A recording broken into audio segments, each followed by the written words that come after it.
Aku selalu menganggap diriku sebagai seorang penantang.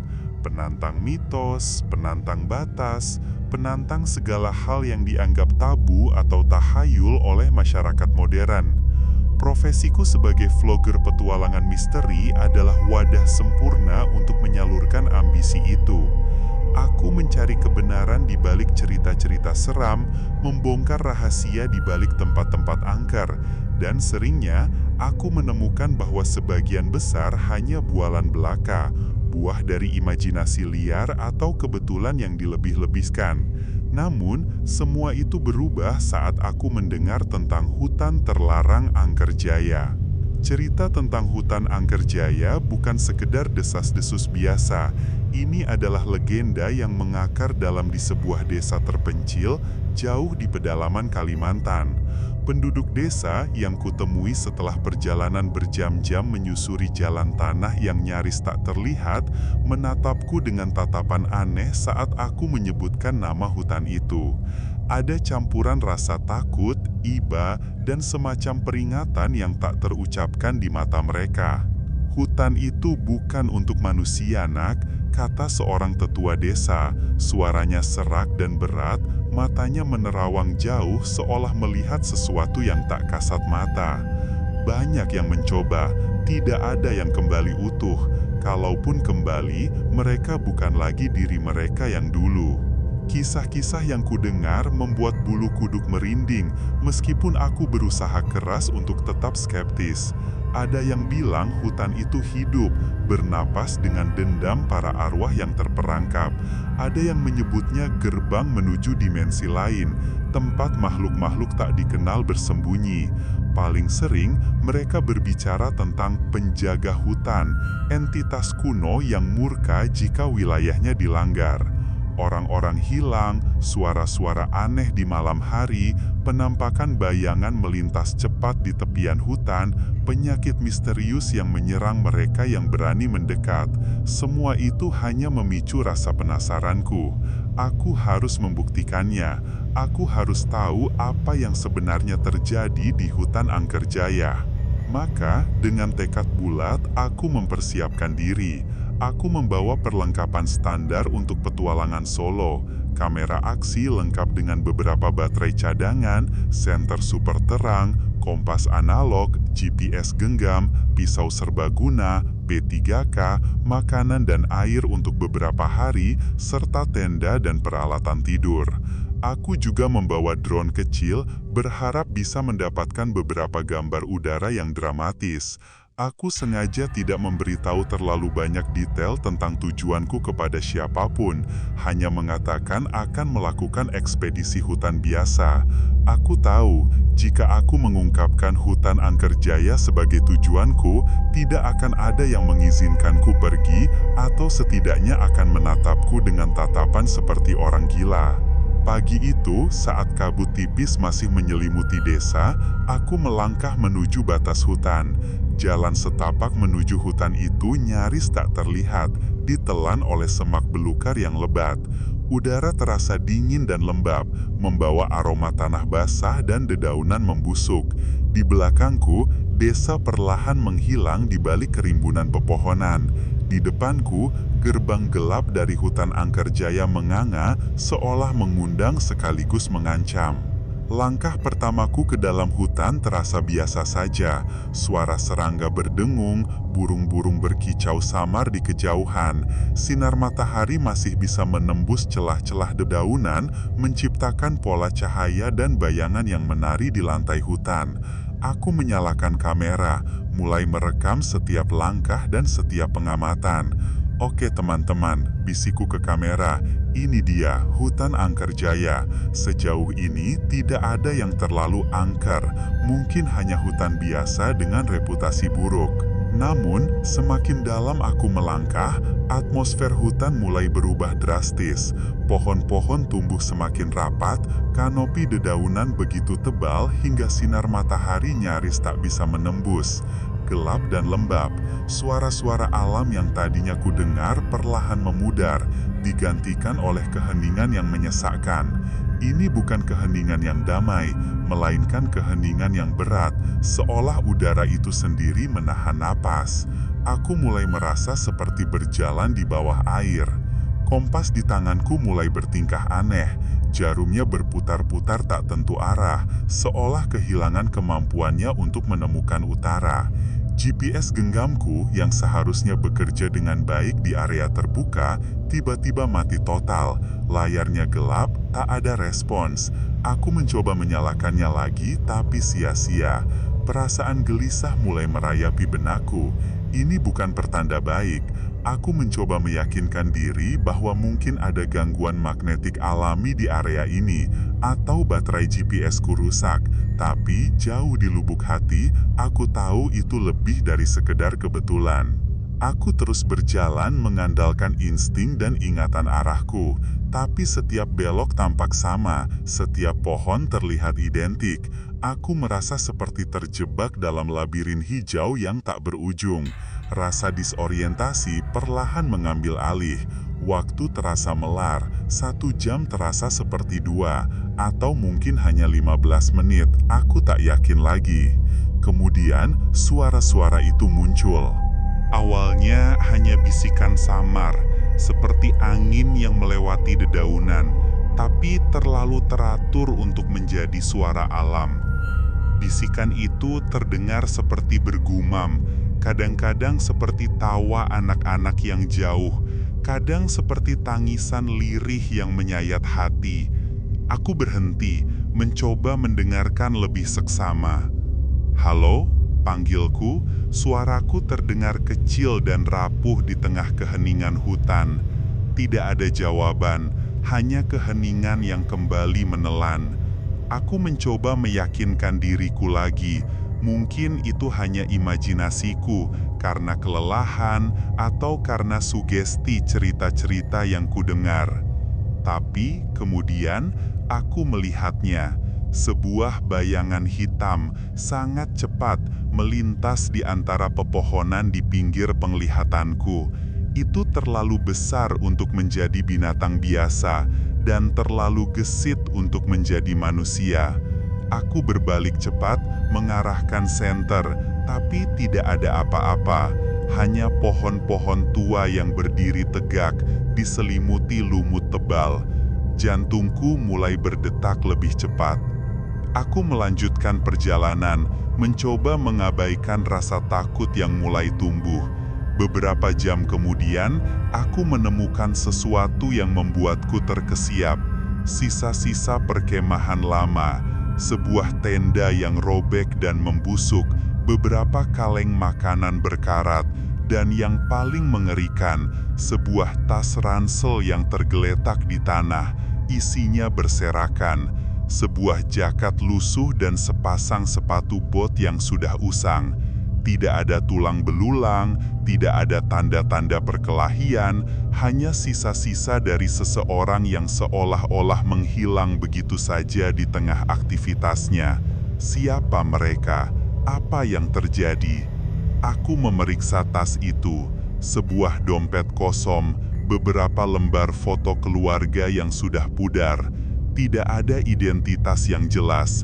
Ini adalah bukti nyata bahwa hutan ini memang telah menelan orang. Rasa skeptisku mulai runtuh, digantikan oleh kecemasan yang mendalam. Malam mulai tiba, membawa serta kegelapan yang pekat dan dingin yang menusuk tulang. Aku memutuskan untuk mendirikan tenda di dekat sisa perkemahan yang kutemukan, meskipun ada rasa enggan yang kuat. Aku berusaha menyalakan api unggun, tapi kayu bakar yang kukumpulkan terasa lembab dan sulit terbakar. Setelah beberapa kali mencoba, aku akhirnya berhasil menyalakan api kecil yang redup, memberikan sedikit kehangatan dan ilusi keamanan. Namun, api itu tak mampu mengusir kegelapan yang mengintai di balik pepohonan. Suara-suara yang tadinya samar, kini terdengar lebih jelas. Bisikan-bisikan itu seolah mengelilingiku, datang dari segala arah, membentuk kalimat-kalimat yang tak bisa kupahami, tapi nadanya penuh ancaman. Tawa anak-anak yang dingin itu terdengar begitu dekat, seolah ada anak-anak tak kasat mata yang bermain di sekitarku. Lalu ada tangisan pilu yang membuatku merinding. Aku meraih kamera dan mulai merekam lagi, berharap bisa menangkap sesuatu. Saat aku melihat rekaman di layar kecil kamera, aku melihat keanehan. Ada glitch atau gangguan visual seperti gelombang elektromagnetik yang melintas.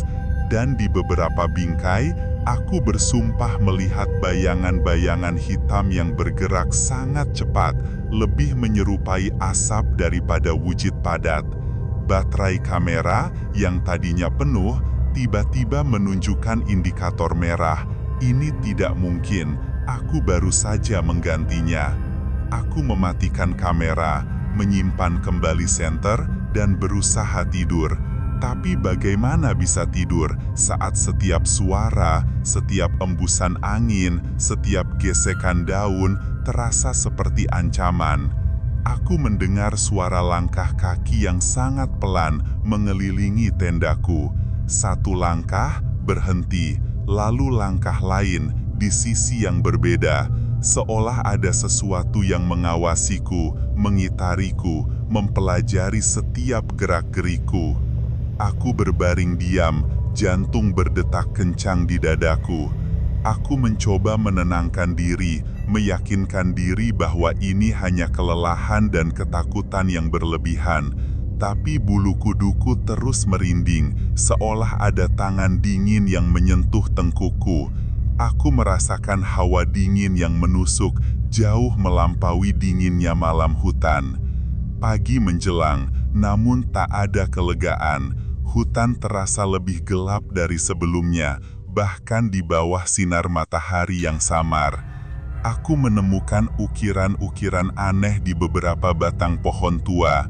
Simbol-simbol kuno yang tak kukenal terpahat dalam, seolah sudah ada di sana selama berabad-abad. Bentuknya menyerupai mata yang melotot atau semacam makhluk dengan banyak kaki. Aku mencoba merekamnya, tapi kamera kembali bermasalah. Layarnya berkedip-kedip dan rekaman yang dihasilkan hanya berupa gambar buram dan gelap. Saat aku berjalan, aku menemukan sebuah jalan setapak yang sangat tidak wajar. Bukan jalan setapak biasa yang dibuat oleh hewan atau manusia.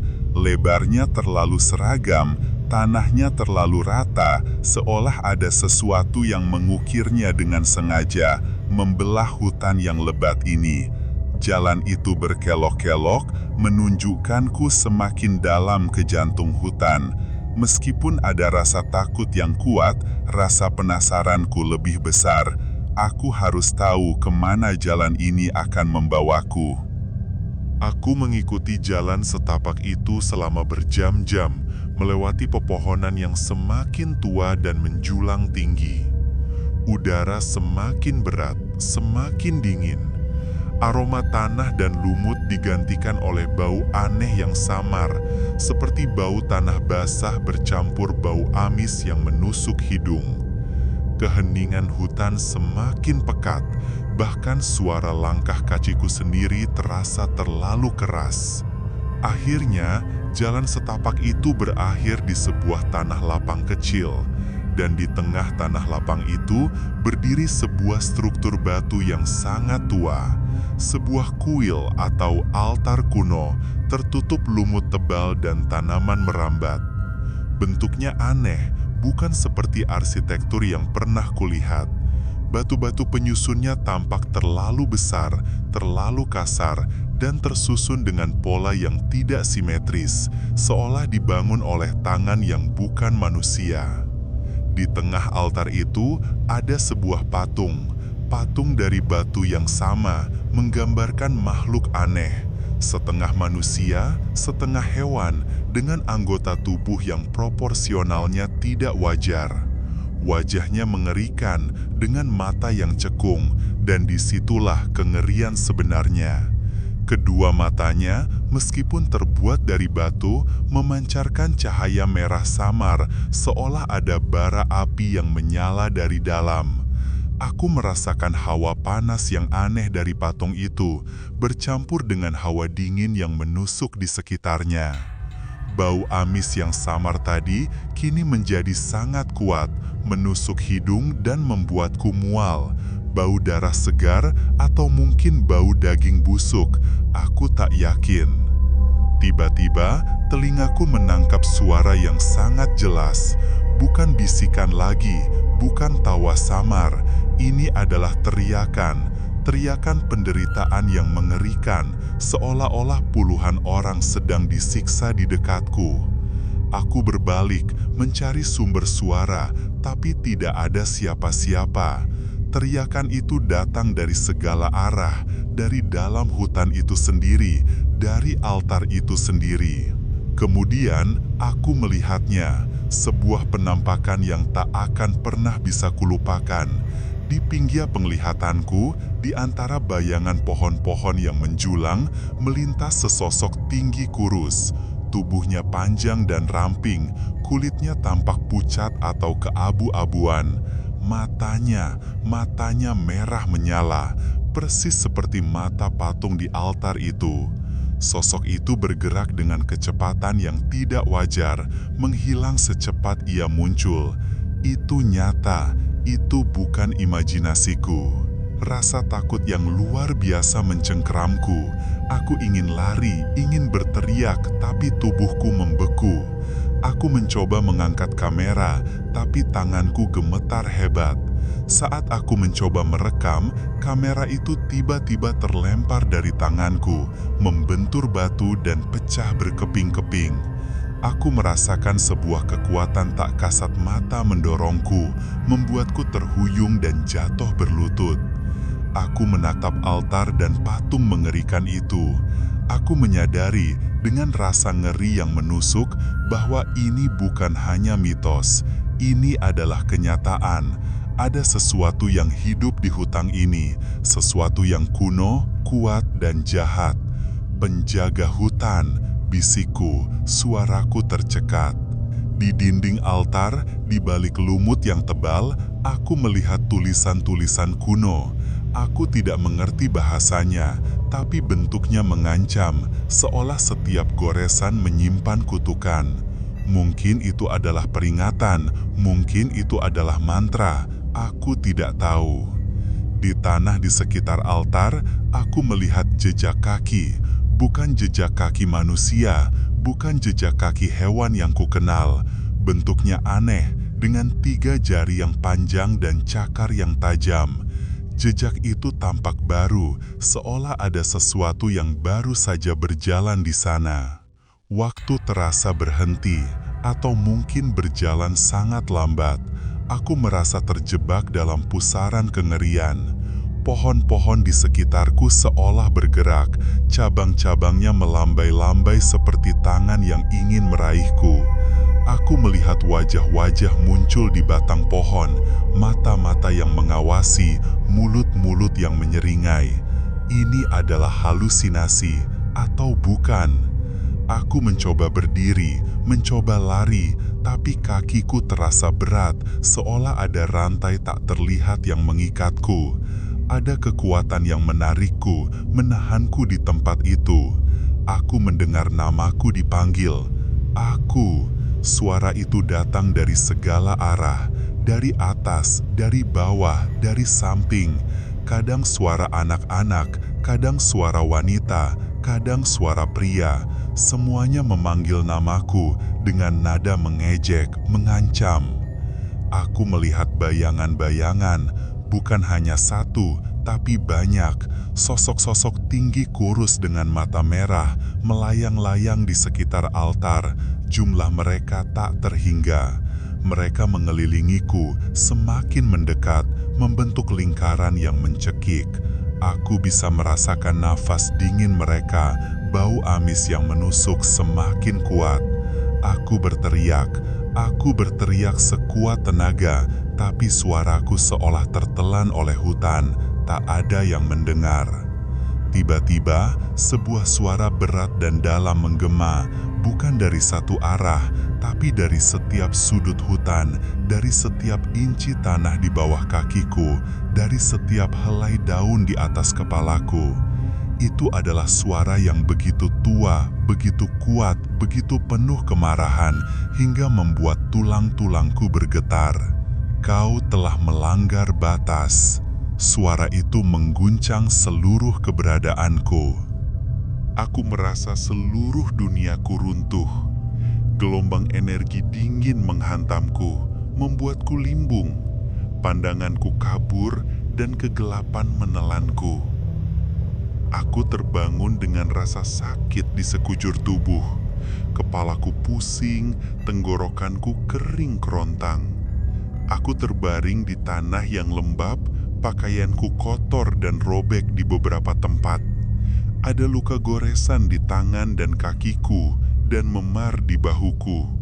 Aku mencoba bangkit, tapi tubuhku terasa lemas, seolah semua energiku telah terkuras habis. Aku melihat sekeliling. Aku berada di pinggir hutan, di dekat jalan setapak yang kupakai untuk masuk. Jauh dari lokasi altar mengerikan itu. Bagaimana aku bisa sampai di sini? Aku tidak ingat apa-apa setelah suara itu menggema dan kegelapan menelanku. Seolah ada bagian dari ingatanku yang sengaja dihapus.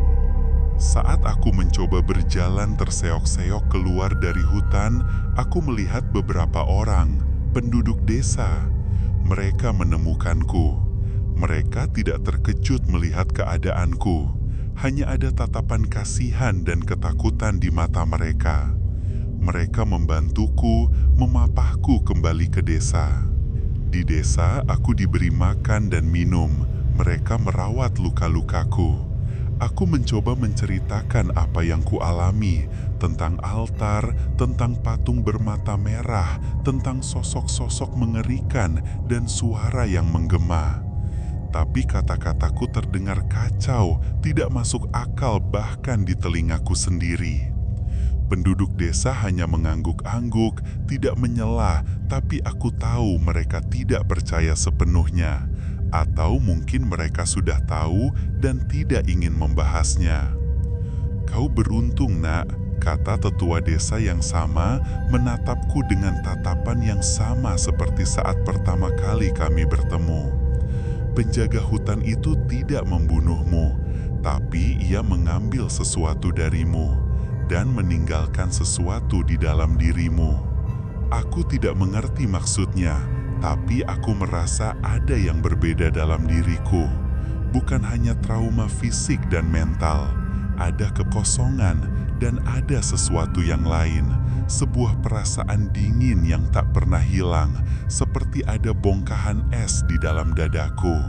Waktu, itu yang paling membingungkan. Aku merasa hanya beberapa jam berlalu sejak aku memasuki hutan. Tapi penduduk desa mengatakan aku hilang selama 3 hari. 3 hari. Apa yang terjadi selama 3 hari itu? Aku tidak ingat apa-apa. Aku tidak lagi skeptis. Hutan Angker Jaya bukan mitos. Itu adalah tempat yang hidup, tempat yang dihuni oleh kekuatan di luar pemahaman manusia. Ada hal-hal yang tidak seharusnya diganggu, tidak seharusnya ditantang. Setelah kembali ke peradaban, aku mencoba menjalani hidup normal, tapi tidak bisa. Aku tidak bisa tidur nyenyak. Setiap malam, mimpi buruk yang sama berulang. Hutan yang gelap, bisikan-bisikan, tawa anak-anak yang dingin, dan mata merah menyala yang mengawasiku dari kegelapan. Aku melihat bayangan-bayangan di sudut mataku, bayangan yang melintas cepat, persis seperti yang kulihat di hutan. Aku mendengar bisikan-bisikan samar, memanggil namaku dengan suara yang berubah-ubah. Apakah itu hanya traumaku, atau apakah ada sesuatu yang mengikutiku pulang seperti yang dikatakan tetua desa? Misteri hutan Angker Jaya tetap ada. Aku tidak akan pernah kembali ke sana, tidak akan pernah. Ada batas antara dunia kita dan dunia lain, dan aku telah melanggarnya. Aku telah melihat apa yang tersembunyi di balik tabir, dan aku membayar harganya. Jadi, untuk kalian yang suka menantang mitos, yang suka mencari sensasi di tempat-tempat angker, dengarkanlah ceritaku. Ada beberapa misteri yang sebaiknya tetap menjadi misteri. Ada beberapa hutan yang sebaiknya tetap terlarang, karena terkadang yang paling menakutkan bukanlah apa yang tidak bisa kita lihat, melainkan apa yang telah melihat kita dan memutuskan untuk tidak melepaskan kita begitu saja. Aku masih merasakan tatapan itu, tatapan mata merah yang mengawasiku bahkan saat aku menuliskan kisah ini.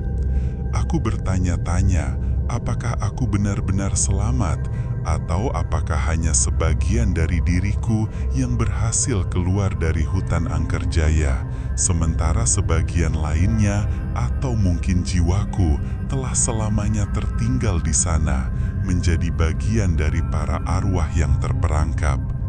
Atau yang lebih buruk, apakah penjaga hutan itu telah menanamkan sebagian dari dirinya ke dalam diriku, menjadikanku pembawa kutukan, gerbang baru bagi keberadaannya di dunia ini?